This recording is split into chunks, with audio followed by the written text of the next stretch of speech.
ముందుగా ఉపాధ్యాయులందరికీ శిరస్సు నుంచి నమస్కారాలు తెలియజేసుకుంటున్నాను. ఎందుకంటే ఇంత ఉన్నతమైన కార్యక్రమాన్ని వాళ్ళు కూడా స్వార్థం లేకుండా,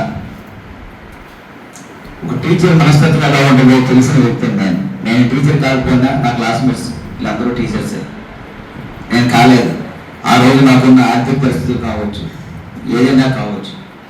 అయితే ఒక టీచర్ ఏ విధమైన కలుషం లేకుండా, తన కొడుకు కాకుండా తన దగ్గర ఉన్న చదువుకున్న ప్రతి విద్యార్థి కూడా ఒక మంచి స్థాయిలో ఉండాలని కోరుకున్న స్వార్థం లేకుండా ఉండే టీచర్ ఏకైక టీచర్స్ మాత్రమే. వాళ్ళదే తపన. మా నియోజకవర్గంలో నిరుద్యోగం అవుతుంది, వాళ్ళకి ఎట్టి పరిస్థితుల్లోనే డిఎస్ఏలో సెలెక్ట్ అవ్వాలి కాబట్టి ఎట్టి పరిస్థితుల్లోనే మనకు ఎక్కువ ఉద్యోగాలు రావాలి తపనతో వాళ్ళు కూడా రాత్రి కట్టుబడి ఈ కార్యక్రమం చేశారు. మొదలు నాకు మిత్రుడు, బిజినెస్ పార్ట్నర్ మీ అందరికీ తెలియదు, కానీ మీ ఈ మహేంద్ర మధు ఆయన కూడా ఎక్కడెక్కడో వెన్యూ కోసం ఎదుగుతుంటే, లేదన్నా నేను అన్ని రెడీ చేసి పెడతా, మీకు ఏం అవసరం లేదు, బెంచెస్ నుంచి సర్వీస్ నుంచి ఆర్డర్ ఫ్యాన్ల నుంచి అన్ని నాటి బాధ్యత, కొత్త పెయింట్లెస్ అన్ని నేను రెడీ చేస్తానని చెప్పేసి ఆయన వచ్చి స్వచ్ఛందంగా వచ్చిన ఆయనకు కూడా మనందరి తరపున కృతజ్ఞత తెలియజేయాలి. అదే కాకుండా పిల్లలందరికీ మీ అందరికీ ఆల్ ది బెస్ట్, నా శుభాకాంక్షలు కూడా. నేను టీచర్ అవ్వాలనుకున్నాను, అవ్వలేకపోయాను. ఒక సామాన్యమైన కుటుంబం నుంచి వచ్చాను, మీ అందరికీ తెలిసిన విషయమే. ఒక రైతు కూలీ ఫ్యామిలీ నుంచి వచ్చిన వ్యక్తిని నేను. మన నియోజకవర్గం 175 నియోజకవర్గాల్లో వెనుకబడి ఉన్న నియోజకవర్గం. ఆ నియోజకవర్గం అభివృద్ధి చెందాలి అనే తపన నాకు ఉంది నా మనసులో. నేను ఎక్కడో ఎమ్మెల్యే ఉన్నాను హెచ్ఆర్లో, నేను డెవలప్ అయ్యేది అక్కడ, నా హాస్టల్ అక్కడ. నేను హెచ్ఆర్లో ఒక ఫ్యాక్టరీలో బీఎస్సీ కంప్లీట్ అయిపోయింది, ఒక సామాన్య ఎంప్లాయీగా హెచ్ఆర్లో నిన్న ఉండేవాడిని.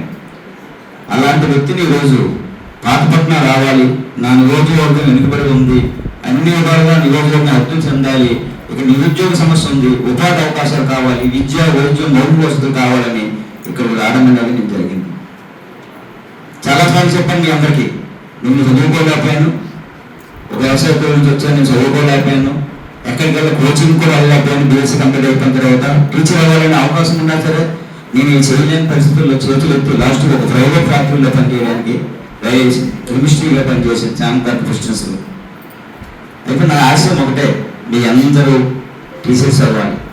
మొత్తం 170 నియోజకవర్గాల్లో అందరూ రావాలి, అది నా ఆశయం. రెండోది, మన గౌరవం మర్యాదలు ఎన్నెన్నో మీరు కాపాడాలి, మన వ్యక్తి పరిస్థితుల్లో కాపాడాలి.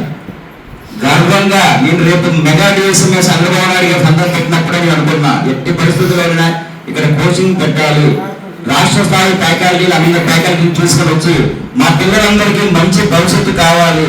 పాతపట్న నియోజకవర్గం అంటే టీచర్స్ స్కూల్లో ఆర్మీ ఎంప్లాయీస్ ఉన్న స్థానం అని ఇంకెవరికి ఉండకూడదు అనే తపన నాకు ఉండేది. అందుకోసం మీరందరూ ఉద్యోగాలు చేయాలి. మీరందరూ టీచర్స్ అయితే మీలో నేను చూసుకోవాలనుకుంటున్నా. ఇంకొక విషయం తెలుసుకోలేదు, కడుతున్నప్పుడు ఫస్ట్ స్వచ్ఛందంగా వెళ్ళి వాళ్ళకి డబ్బులు ఇస్తూ బిల్డింగ్కి అన్ని విషయాలు వాళ్ళు సపోర్ట్ చేస్తూ, ఇప్పుడు కూడా జిల్లా బీజేపీ గౌరవాధ్యక్షుడిగా నేను ఉన్నాను. టీచర్స్ నేను కూర్చొని కాను,